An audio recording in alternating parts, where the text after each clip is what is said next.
विदेश मंत्री पर भरोसा नहीं करोगे? ओथ लिया हुआ व्यक्ति यहां पर बोल रहा है, ही इज रिस्पॉन्सिबल। माननीय अध्यक्ष जी, इसीलिए ये वहां बैठे हैं और 20 साल तक वहीं बैठने वाले हैं।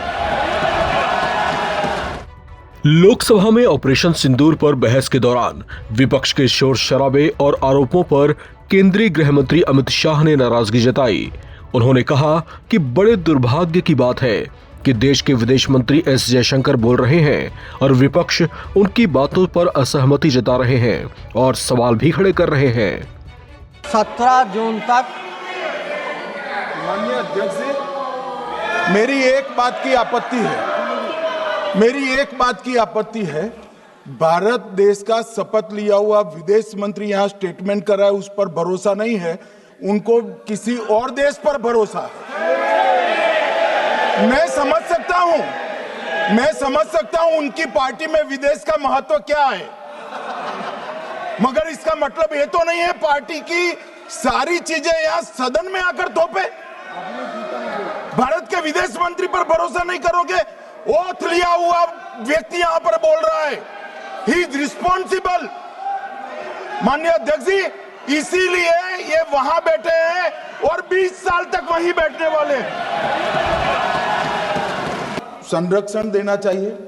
उनके स्पीकर जब बोल रहे थे, हम पूरे धैर्य से सुने। मैं बताऊंगा कितनी असत्य बातें बोली गई कल, परंतु फिर भी असत्य को भी हम हलाहल समझकर पी गए। अब ये सत्य भी नहीं सुन पाते हैं। माननीय अध्यक्ष, मुझे लगता है आपको प्रोटेक्शन देना चाहिए।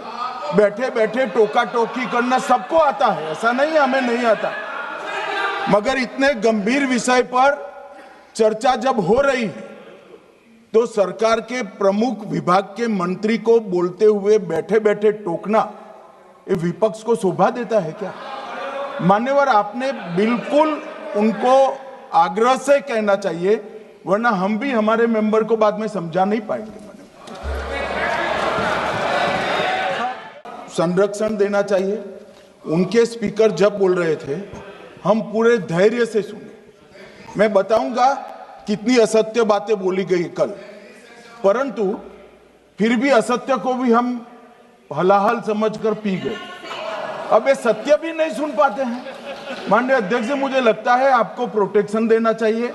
बैठे बैठे टोका टोकी करना सबको आता है, ऐसा नहीं हमें नहीं आता, मगर इतने गंभीर विषय पर चर्चा जब हो रही है तो सरकार के प्रमुख विभाग के मंत्री को बोलते हुए बैठे बैठे टोकना ये विपक्ष को शोभा देता है क्या? मान्यवर, आपने बिल्कुल उनको आग्रह से कहना चाहिए, वरना हम भी हमारे मेंबर को बाद में समझा नहीं पाएंगे।